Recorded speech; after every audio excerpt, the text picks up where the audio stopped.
any team to be complacent in the game and to be overconfident in the game. That's on me.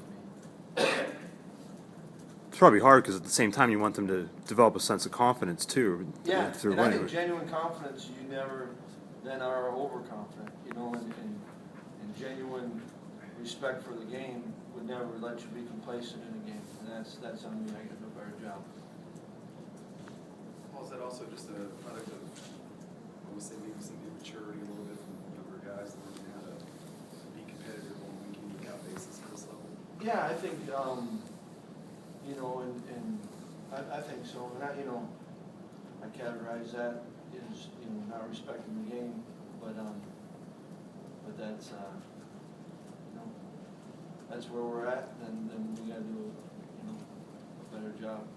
That's not disrespecting the game. Did players, you said insensibly, did players mention it to you, maybe some guys? No. No. So as a coach, how do you combat that, try to turn it around? If it's not ever. Just like most things in coaching, just keep trying to hammer it and work through the guys that I know aren't that way, and make sure that sometimes I don't, and that's why I gotta get better at this. Reaching everyone. But I gotta make sure that you got guys that are your leadership. That's a great opportunity for leadership to step in, if there's any of that sense. So it's an area we can get better. Last 4 games or so, there haven't really been too many deep throws, even too many attempted. Right. Defense has been doing different things. Is things changing? I mean, what do you kind of attribute that to? Yeah, a couple of the like we've called the last couple games. We've had the same one that we got, let's say against Florida State, that type of New Mexico. We had one. Balls going different places, and then I think also trying to be smart and pick and choose. Where you got deeper the throw, longer the protection, so you got to balance everything. Is the offense as a whole going through sort of an identity crisis right now, or is it just an execution crisis, for lack of a better phrase? Well, I mean, you're always, I think, developing your identity. I wouldn't say that we're in a crisis that way. I mean, I think that the execution, there was some really good execution Saturday, and then there's some plays at times obviously where we got to execute and didn't execute on crucial third downs. First third down in the red zone. We end up kicking a field goal. Third down end of the game. Third down. Start of the second half, we got to execute, But I think it's those are the things that we focus on. Crisis, I don't know. But we got to execute better, and I think the season you develop through the course of the season. At the end of the year, it's who you are, and I think every opportunity during that is you working to define it. Paul, James Conner, I guess, didn't appear after that fumble. Was that the reason why he didn't appear in the game again? No, I mean, it's certainly, we didn't put him back in right away after that. And then I think, we had 7 plays in the, I think it was 7 plays in the third quarter, and then the last, we were 2 3-and-outs in the third, and then we had one drive with 4 possessions at the end of it. No, I in fact, I mean, you watch it, James ran really hard. I like the way that he ran. Even on the ones before the phone, we got to just keep hammering through him. Taking care of the ball. Was swinging a little bit. Talked to him, and then certainly, came out. And I think, what gets lost in too is Isaac had a pretty good week the week before. So we didn't want to like the way James was running. Wanted to make sure Isaac had enough kicks at the can, and. But it wasn't just because he fumbled that you're sitting the rest of the game. We got to help these guys grow, help them get through those things. Not into firing anybody. We got a lot of guys that make mistakes. And we got to try to help them learn from them and get better, but we're not gonna fire anyone for those, or, you know, permanently put them on ice. A couple of things from the game. One, it seemed like it was overlooked a little bit as I was watching it, was, did Vinnipal look like he may have Yeah. had that interception? Do you think that was a? Yeah, I did, you know, and you know, I was, talking to the official time, asking if he'd been buzzed, you know, I remember, I think you might have been asking me after the game, you know, about the timeouts, and, you know, if you were to say one time where you could use it, I'd rather burn one there to make sure that they were indeed looking at it, you know, because I thought that he got it down, you know, and it's a quick, you know, and I haven't seen a TV copy, it doesn't matter now, you know, but, yeah, I thought that he had it then and was communicating with the official, you know, are you getting buzzed, are we looking at it, you know, and they don't know if we're looking at it, that's what you're asking, are you getting buzzed, and haven't gotten the report back yet, you know, what the rule is, it doesn't matter, you know, but that was one that, you know, we're supposed to review all those, so you kinda, you don't wanna waste one, but that, to me, thought it was a heck of a play by Ray, actually. So your understanding is they never reviewed it then? No, I don't know anything Okay. more than the game, you know, And the other one was the 5 men in the backfield one? yeah. On the second one, what was the situation there? They said that one of our, you know, both our receivers, you know, we got one on enough, but the on wasn't on enough for us, so that's a 5-minute back, they said. Well, you guys are 1-4 in one-score games since you got here. Uh-huh. Notre Dame game last year, Connecticut Yeah. last week. I mean, do teams have to learn how to, is that something you have to learn how to do in terms of when it's tight, even as a head coach, in terms of being in that situation the first time where it's on your shoulders? Is there a growth process there? I think, yeah, it's every time you're out there, it's a growth process, you know. I think when you look at all those games, you know, just real quick, I haven't thought about it that way, but you know, you don't have, you know, when you mentioned the Connecticut with the Notre Dame and with this one, it seemed like 3 really different games. But I think you know, you absolutely, I would hope that every game that I'm growing and, you know, getting better and be pretty hypocritical, asking the players to do it, and I don't. And I think that you do need to learn how to win, or at least you gain authentic confidence when you have, we've been in this situation before, we've done this, you know, that's part of it, I guess. How much did Shane's absence in the second half contribute to Navy's success? You know, I think so. I thought he was doing some, you know, he was playing pretty well. I think that, you know, the truth of the matter is, you know, kind of like we were in the third quarter, you know, they didn't have many snaps. You know, they had, you know, we had the first 2 series, 3-0, then they had the touchdown, which is a 1-play drive.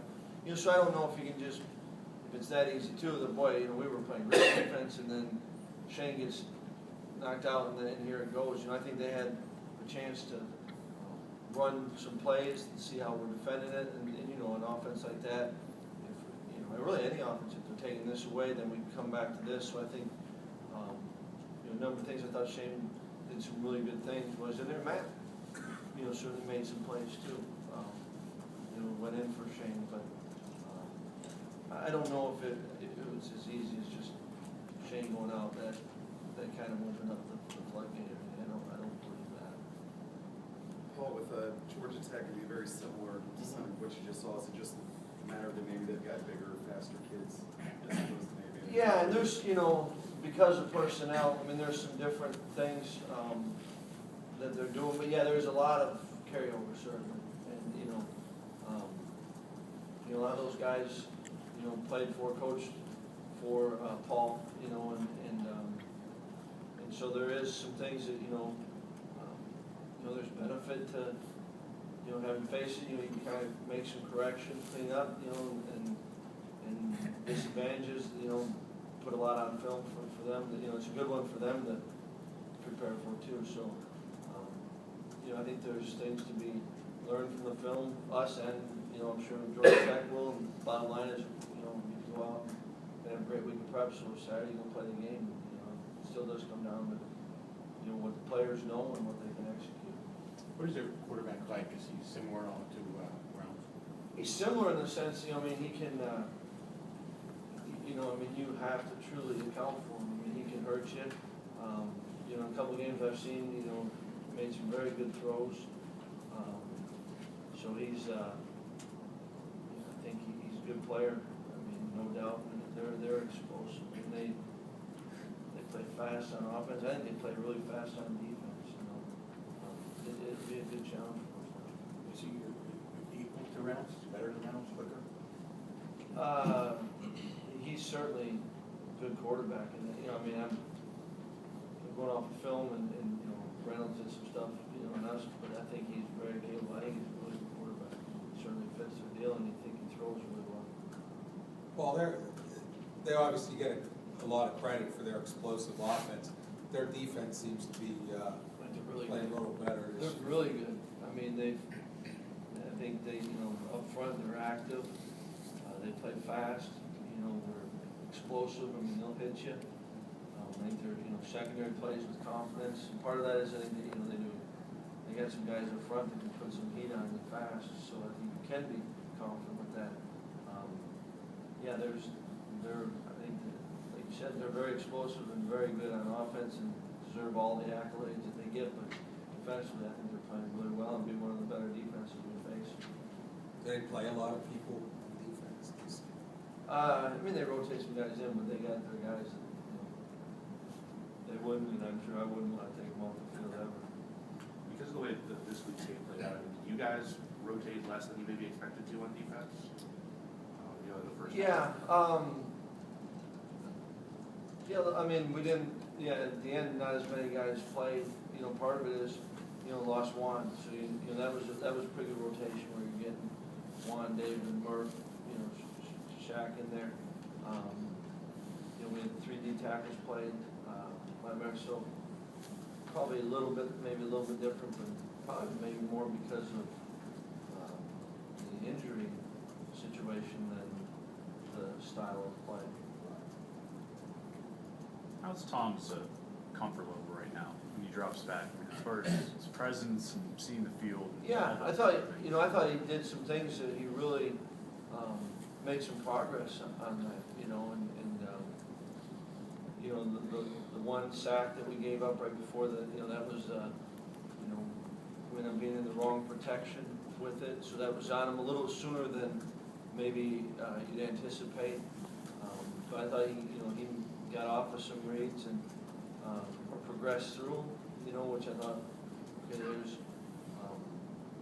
some progress there, and you know, I love the way he's competing and he's studying the game, and you know, did not play perfect, you know, so, but I think he's in a good state right now, you know what I mean? I'm not saying that he played perfect or anything like that, but, you know, I think he's good, and, you know, I watched the film with him on the way back, you know, and you know, cringes on the, you know, geez, you know, it's second, yeah, there you go, it's on the film, you're sitting in the chair, it's pretty comfortable, and, you know, I probably should have gone here with that, you know, yeah, I see, yeah, but he plays the game, and that I respect.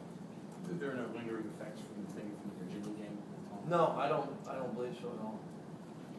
It's one of those plays, Paul, when you're sitting in that chair watching the first drive at the end. Was Holtz open in the end zone? Did he have time? Yeah, he was open. And, you know, I mean, and that he's open for the touchdown, you know. And that one was, you know, behind Maness a little bit. You know, Maness made that catch. Tommy's made a better throw. That's a first down. You know, whether Maness scores or not, you got to carry it in. But, yeah, and that's where I'm not going to say that, you know, that he sees him open. He was open, you know, better ball, you know, better, you know, Maness makes it. Probably not talking about that play, you know. JP was open on the conversion to Devin, you know, so it's, but he puts himself out there and he plays the game. I love that. Let's feel, or maybe he feels he hasn't played that much, and maybe he could use another year. Yeah, you know, but he's not using that as a, you know, I mean, he's not saying that to me, and I don't feel that he's saying that. You know, I mean, I think there's truth to that, but he's living in the moment, he's giving it all, you know what I mean? That's an easy excuse, and there's probably some validity to it, right? But he's that's what I love about the way he's approaching it. Is Navy focusing on Tyler at all, and just the 3 catches in that game? No, I mean, I think that, I'm sure they're focusing on, where he's at and stuff. Some of them were, some of the things we ran, mirrored routes, and, when the Devin on one, Tyler was open too, he picked one over the other, especially with the field. But I don't think they're doing anything special that we haven't seen on film, Tyler. Anything final for Coach before you go player reps? Okay. Coach, thanks.